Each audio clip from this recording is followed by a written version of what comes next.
first order of business, the defense wins the day. Now, this doesn't surprise us, or me anyways, because based on what we read from Astute Alligator, shout out again to him from the notes on Saturday, that the defense had their way with the offense because DJ Lagway was still not playing on 11-11.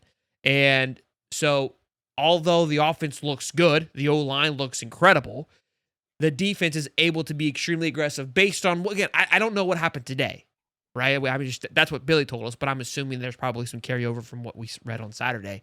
But also, I guess the red zone defense was really good, which Florida's red zone defense was one of the better ones last year. I do recall looking after, I think it was the UCF game. The UCF game, I remember our guy Vegas, Brendan, sent over some data, and we will do this obviously during the year. We'll have the emotional side and the data side. I love doing that because we have a very analytical look to it. Yeah, for sure.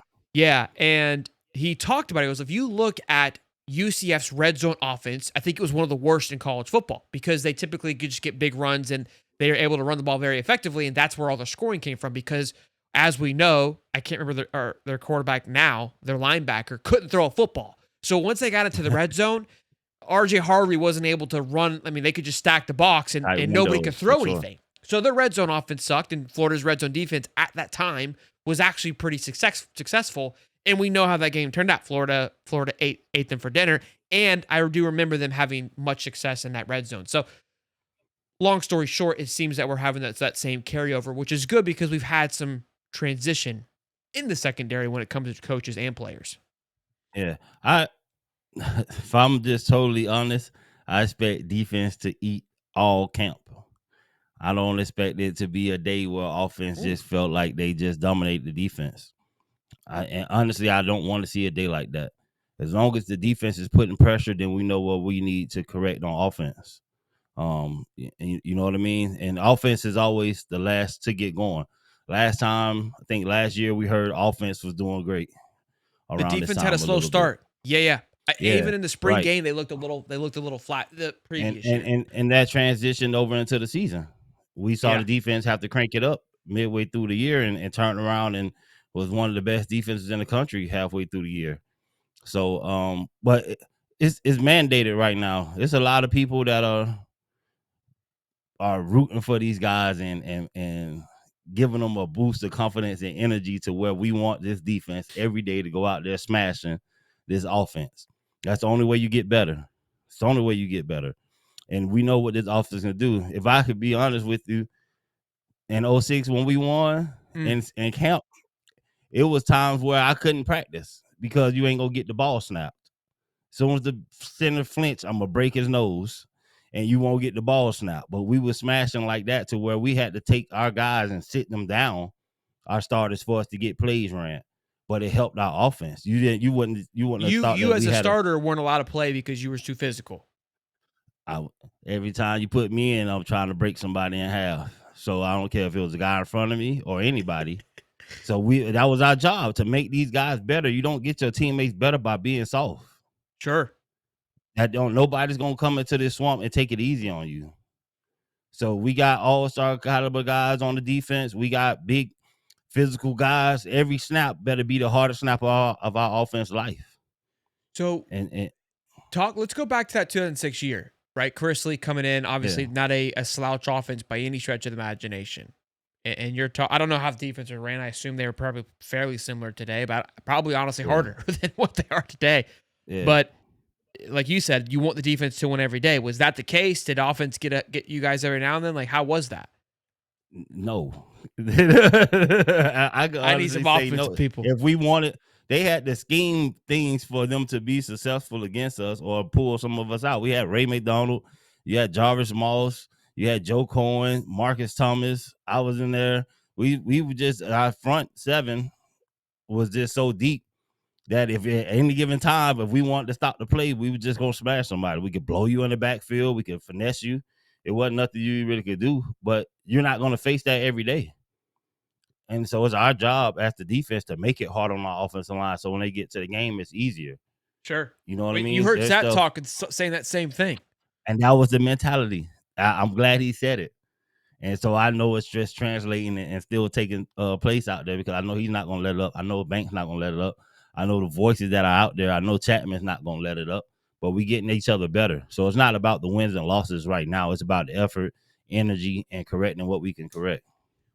So I don't know if I can say this, but I'm going to anyways. And you can get mad at me, but I don't think you will. You've sent me some of your screenshots of the messages you sent, whether it be to Mm-hmm. Sap, Banks, George, Mm-hmm. Chapman. Like you talk to Mm-hmm. these guys on a regular basis, and I know going back to last year that's been the message you've been trying to portray. You don't want to, and the way you've done it, you're not trying to be like, hey, like this is what you need to do, right? To tell, like you don't Yeah. want to be that boss of like, hey, I'm being the big brother here, but more of a guidance and trying to help them find it in their own. I've seen what you've sent them, and Chapman Right. has been that same mindset too, and obviously trying to translate that. You and him have been more so when I've seen those messages, on the same page. So Mm-hmm. again, it's cool. I'm sure that you are feeling excitement because, and even back when you went to the practice last year, and Yeah. you would pull guys aside like Damian George, like, hey man, this is where your head's got to be. Hey, this is where your mindset's got to be. Now, Yeah. not only are you seeing it, but you're hearing them visually project it, right, and showing it too, Yeah. which is when you've got a I'm championship guy that was there that you know breathed, ate, and slept it, telling you how to do it. It doesn't. It's not always this easy transition. You got to believe it. You got to feel it, and that's what yeah. had to happen. And then we're starting to see it happen. You just gotta have a taste of it. Yeah. Buying in, once you get a taste of it and you start winning because of the things that you brought into, it's gonna change your mindset. I'm so relieved right now, just from talking to the guys, being there, seeing them, seeing the translation. Like I said, winning, you can almost smell it when you're around the team. Mm. It's in the air, it's in the atmosphere, and I feel it when I'm there. I'm relieved now. I don't feel like I have to say anything to these guys now. They're all brought in, and it's most of hey, we finna do it. You know what I mean? And so I feel like they're depositing that into the younger guys. The cohesiveness between the group is just night and day. And you can tell, and you're hearing all the right things, not just hearing it, but you're seeing it. You're seeing the way they're approaching it, the way they're attacking it, the ownership that they're taking of it. And that's what you want. You know what I mean? And so I don't never want to get on here and feel like I have to say something or do this. You know what I mean? These guys know it now, and they've taken it and run with it. It makes me feel great just to watch it happen. I know what's happening behind closed doors now, and I could just imagine. I haven't seen all the practices. I will be up there for a few, but I could just imagine what's happening because there have been players that have been back and been out there and seen them, and it's been a difference. It's definitely been a difference. Think about from the first time that you went back and you were at that game and you're in the locker room getting yelled at for trying to hype the team up. How far? You know what I mean? You know, like Yeah, it's yeah. Nah, I crazy. feel Like like I'm it, growing with them. I feel like I'm growing yeah, with them right. because that was definitely it was tough, man. It was tough, and to want to go back, but no, there's a level to this thing. You know what I mean? And I guess the most rewarding thing about it, bro, is to see the guys respond to it and take it on. Like there was a night and day shift in the team, and it was evident. And so it's not like some of the things I was saying was wrong. I'm encouraging them to turn that corner and to see them turn the corner. And now they're doing it on the daily. It's just real rewarding because you don't ever want to be that guy that just pointing out stuff and saying stuff forever. You know what I mean? I don't want to come over here and bash these guys or have to feel like my word is that important. I just played. I know what it takes, but I just played. But for these guys to take it, embrace it, it's not me, but them seeing it, you know what I mean, in real time, but also listening. It's just What great to see now, bro. and what's cool too is, I mean, again, like it's easy for us to be a fan and stick with it, but when you went to that game and kind of how things were treated and handled, it'd be very easy for you to just be like, all right, I'm out. Like this, obviously nobody's getting it. Like they don't want to be here, and kind of walked Yeah. away from it and not put in the effort of wanting the team to get better, but instead you doubled down. I remember we've had multiple conversations where you're going like, I realize how far I got away from this and how far the I culture I, has. I was at fault.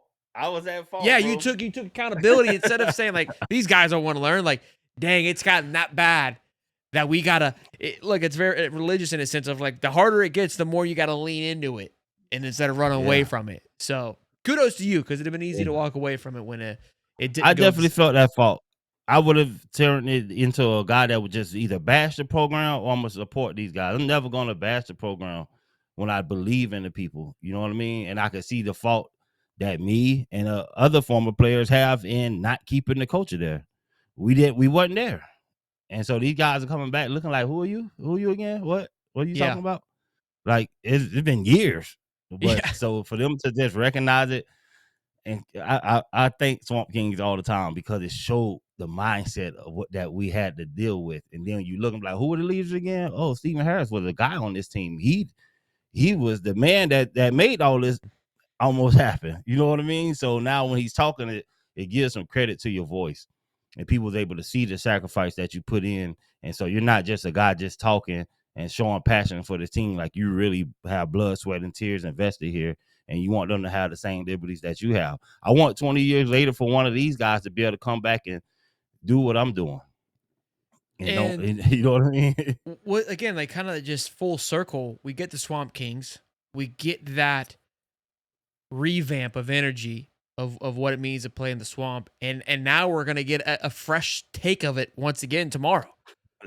I Tonight. mean, come on. I mean, spit on me, Steve. Let's go, baby.